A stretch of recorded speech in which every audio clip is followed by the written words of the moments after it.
I've been asked to foster my son's best friend. I don't know how to react. I have one son, Henry, age 12. Henry is best friends with a boy named Archie, age 14. It has always been clear that Archie comes from a troubled home. From what I could gather, and I do not have the full information, Archie's mom is a drug addict, and Archie has been on the at-risk register for a long while. Honestly, I don't know why it has taken them this long to decide he is being moved into foster care. Last Friday, I received a call from my son's school, saying they couldn't discuss it with me but asked if I would give them consent for my information to be passed on to Archie's social worker. I agreed, and not long after, I had a call from his social worker explaining that a section something or other was being put in place, which meant that Archie was going to be removed from his home and placed into foster care. I was told that the school had recommended me and asked to see if I could take him in, basically. They said it would likely be long-term until he turns 18. I honestly didn't know what to say. I was in shock. I have been unofficially supporting Archie for a while now. I pick him up from his house and drop him off at school with my son. He spends a lot of weekends at my place. On days where he doesn't come to my place, I make sure to pack him something to eat when I pick him up because he told me that his school lunch is his only meal most days. I buy him soap and deodorant, and I even wash his clothes for him. But supporting however I can and taking him on fully is a big jump. I'm a single dad. I have a decent job, but I'm far from well off. I live in a small 2-bedroom house, meaning Henry and Archie would have to share a room, which they do now when Archie stays, but it's only for short bursts. Plus, there's the responsibility of taking on another human. I was told that they had a lack of foster carers in the local area, so if I didn't agree to take him, it is likely he would have to move counties and schools.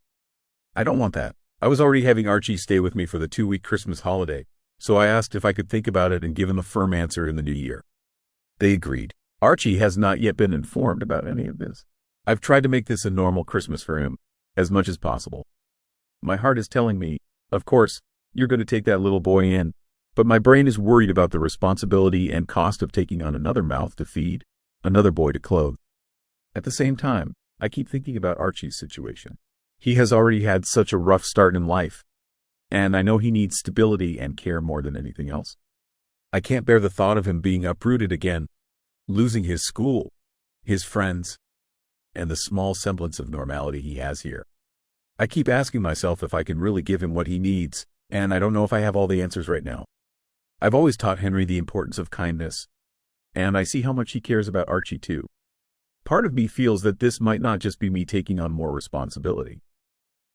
It's also about giving him the chance to grow up with a sense of love and belonging. So, I suppose I'm left balancing what's practical with what feels right in my heart, and I'm leaning towards saying yes. I spoke to my own mom about it, and she thinks it's an awful idea. She's worried I'm biting off more than I can chew, especially as a single dad. She reminded me that I already have a lot on my plate with work, the house, and raising Henry on my own. She said that taking in another child, especially one with a difficult background, would add stress and might affect my ability to provide for Henry properly. She didn't say it outright, but I could tell she's afraid this might make life harder for all of us, including Archie. I understand her concerns. Honestly, I do. But I can't imagine just turning him away when he needs help the most. I told her that I haven't made a final decision yet, but that I need to think about what's best for everyone involved, not just what's easiest. And I haven't even discussed any of this with Henry yet, which will be a huge factor in my final decision. Update 5 days later. I just wanted to come on and give an update. I want to say a huge thank you for all the responses. I genuinely didn't expect to receive so many replies, especially to something that was just meant to be a rant to get my emotions out. When I was asked to take in Archie, at first I felt honored. Then I felt worried about everything.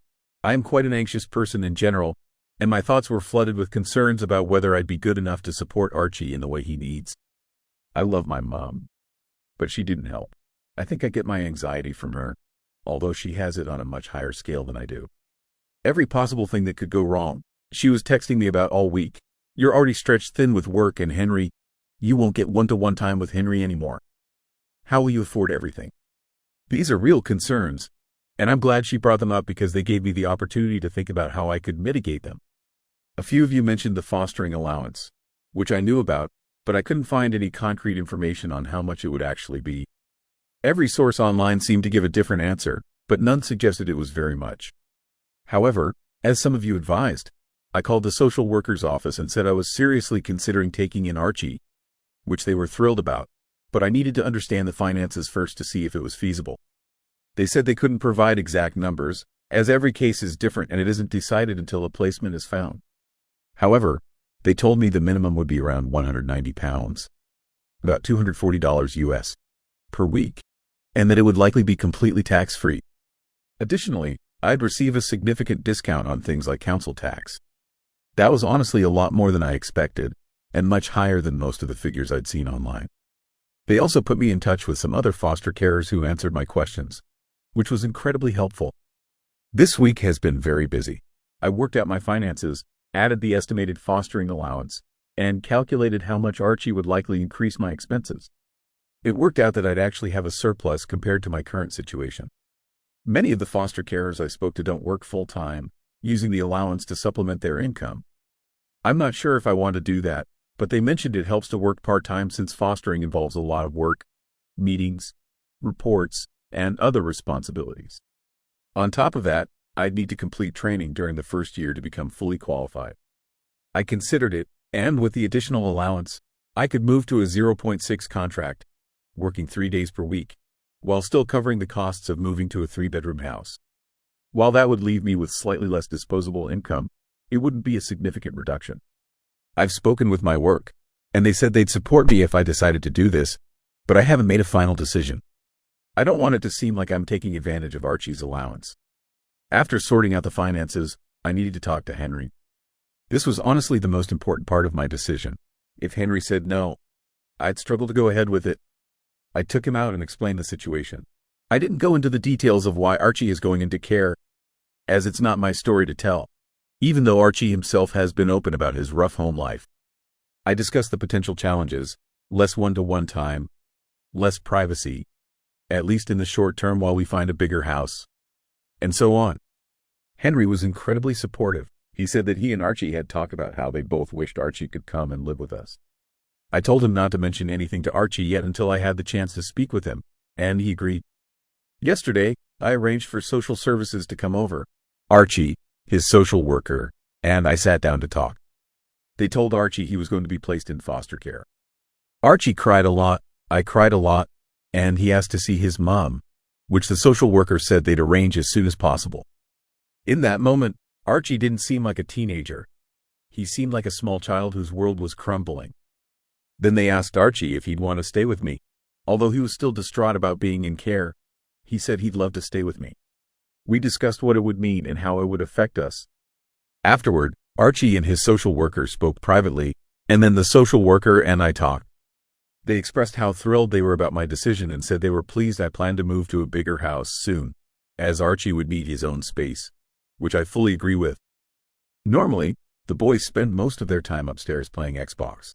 But later that day, Archie came down and asked if we could watch a movie together. He sat next to me, rested his head on my shoulder, and said, "Thank you for letting me stay with you." Writing this, I can feel tears welling up in my eyes again. I put my arm around him and said I'd always be there for him. Today, Archie seems a little down, which is entirely understandable. I honestly expected him to take it harder than he has. To cheer him up, we're going to see the new Lion King movie. Even though I hate those live-action films, but this is for Archie. And then going out to eat, letting the boys choose where. I might return in a few months to give an update on how things are going. For now, I'm just hoping everything will be okay. I know the first few months will be the hardest.